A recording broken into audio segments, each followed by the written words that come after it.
Wow. It has been a very long time since I have done this. I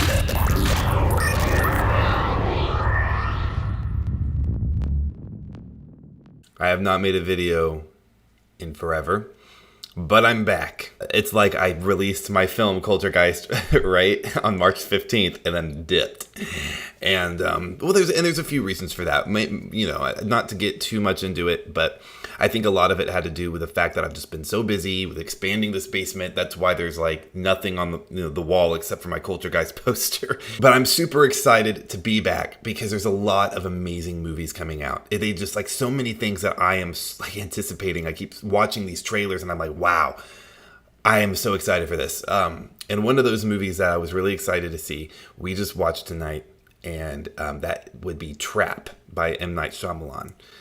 For those of you who remember, I did post a video about M. Night Shyamalan about 8 months ago when I was talking about what went wrong with Avatar: The Last Airbender. So if you've seen that video, you already know my opinion of M. Night Shyamalan. I grew up with M. Night Shyamalan. I mean, he's one of the filmmakers that really made me want to get into filmmaking in the first place. That's probably why I make such terrible films.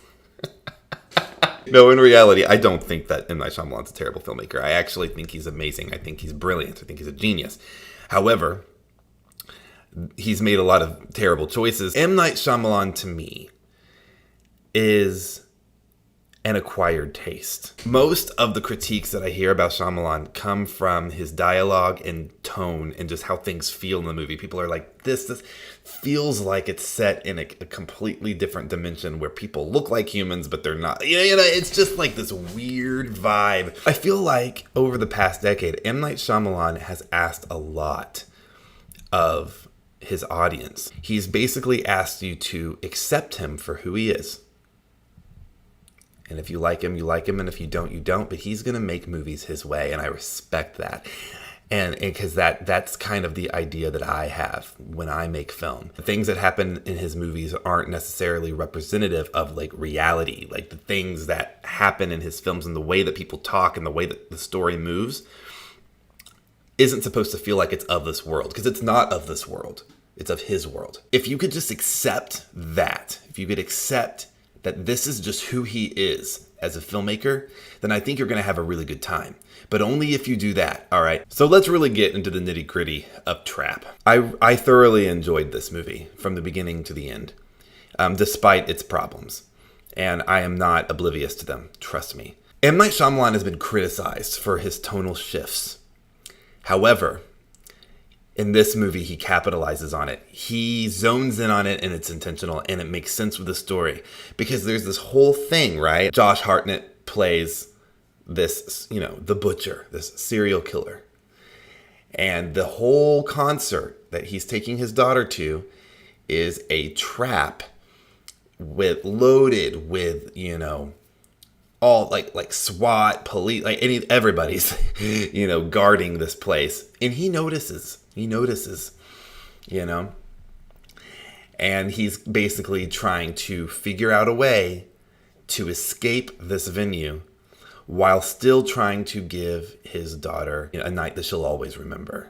So he's caught in this tug of war between, being a good dad who loves his daughter, but also trying to look out for his own interest as a serial killer who needs to escape this situation.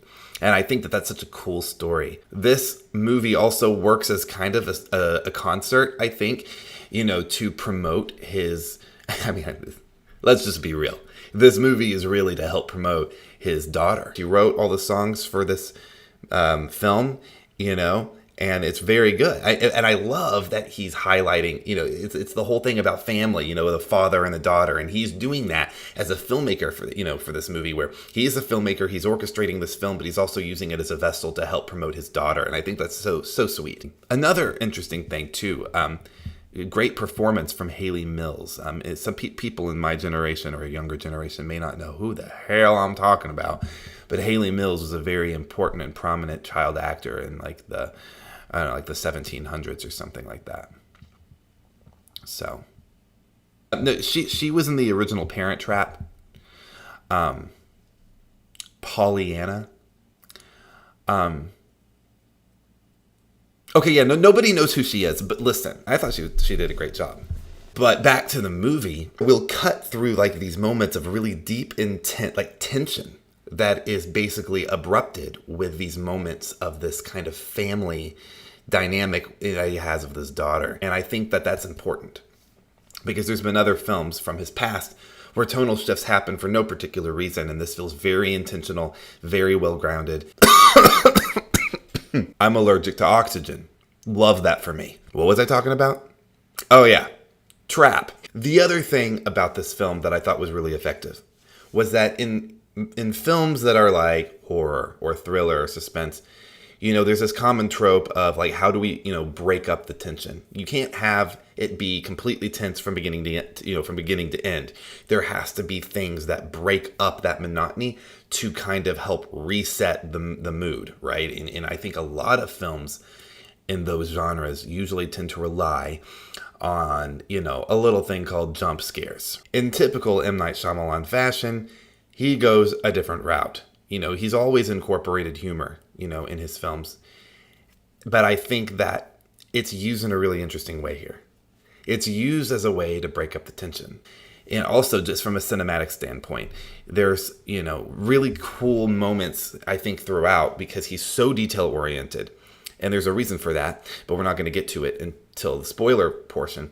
But he's very detail oriented, and you know, the concert's going on and the music's playing, and he'll start looking at these things and he analyzes and he picks it apart and he knows like, okay, I got to go here, something's got to happen here, and his eyes are, you know, it's just like, you know, you can see his gears turning all the time, and you can see why it's so easy for him to be like 5 steps ahead of everybody who's there. And it's just so cool to watch, you know? So let's talk about spoilers. So if you haven't seen the movie yet, you can pause here, come back later. I'm not paying attention to the YouTube algorithm.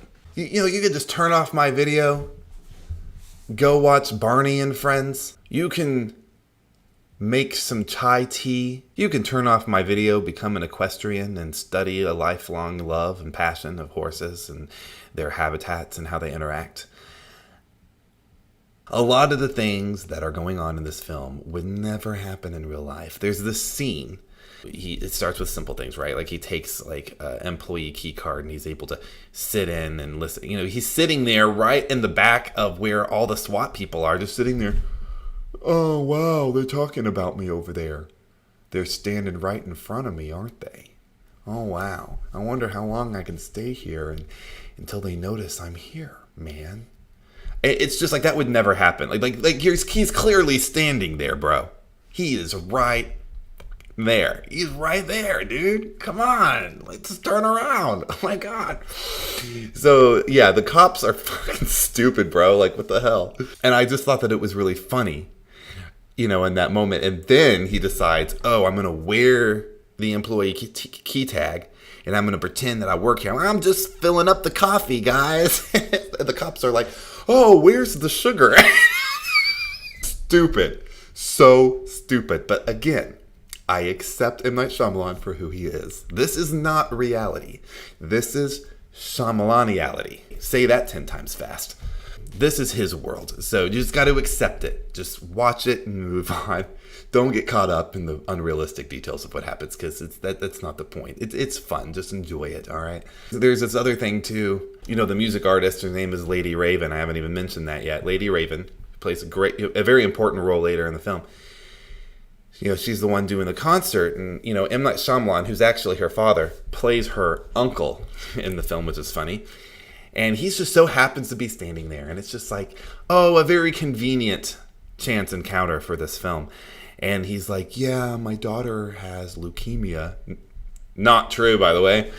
Spoiler alert, she doesn't have leukemia. My daughter has leukemia. And, you know, I really, really think it would be great if, you know, she could get on stage and dance with your niece over there. So that way I could get to the backstage and escape because I mutilated a whole bunch of people and I have somebody in my basement right now. So, yeah, that would be great. I mean, it's not quite how it happened.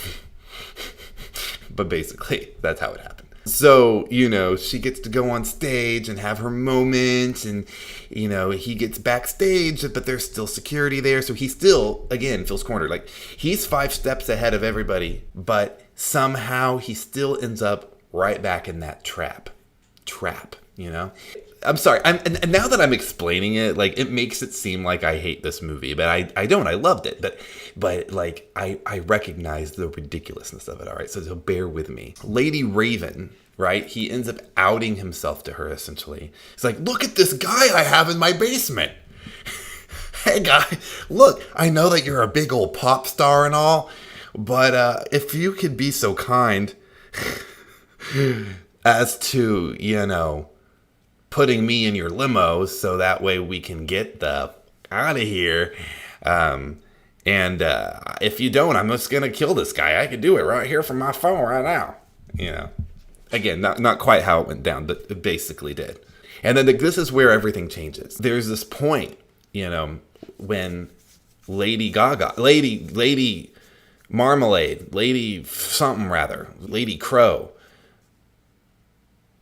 Lady Raven, he ends up going to their house, and there's this really funny scene that I loved where this is where the humor really comes into it, because he's like, "If you tell my family that I'm the butcher, then I'm going to kill this guy." She's like stalling and trying to get the family to realize that he's the butcher, and she's like, "How about I play you a song right here on the piano?" And then like the camera pans over to the piano, and it's so funny. He was able to balance that ridiculousness with the tension.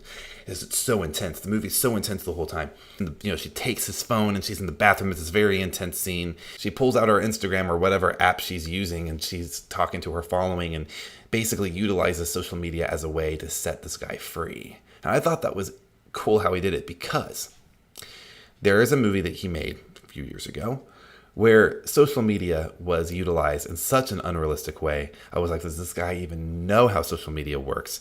And that was Glass. His incredibly abysmal follow-up to Unbreakable and Split. This isn't like a typical M. Night Shyamalan movie where there's like this big aha twist. No, there's like several twists. It goes like boom, boom, boom, boom, boom, boom, boom. Not like one big twist, but like several smaller ones.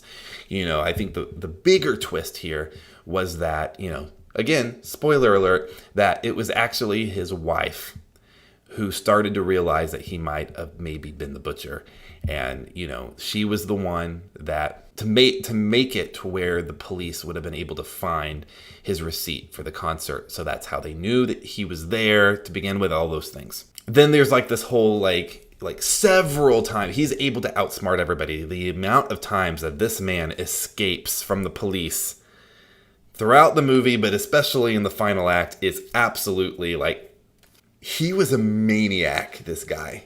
He was able to do the most ridiculous things. I'm like, is this guy super smart, or are the cops in this movie just so stupid? The ending was just another final jab of like, sticking with the ridiculousness of his escape artistry. It's so funny because it's like this would never happen in real life. But I think that's part of the fun. And if you could just accept, right? Just accept the world that he's inviting you into. I don't think you'll be let down. I think that you'll enjoy it. You just have to accept that this is not representative of anything that would happen in real life, in reality. It's his reality. The Shyamalan-reality. Thank you guys for getting through this video with me. I know that it's a rough one because I'm a little rusty. I haven't done this in months. March 15th is when I released this bad boy over here. And in the next, several videos from now, as my videos start to progress from this point forward, you'll probably start to see more stuff on my walls pop up other than my shameless self-promotion right here. And I also apologize for the camera going in and out of focus. I'm using my webcam because it's easier because I don't give a fuck. I don't know what I'm doing. You know what? Good night. I'm socially awkward and I don't know what I'm doing. So good night. Okay, I'll see you later. Oh my, why are you still here?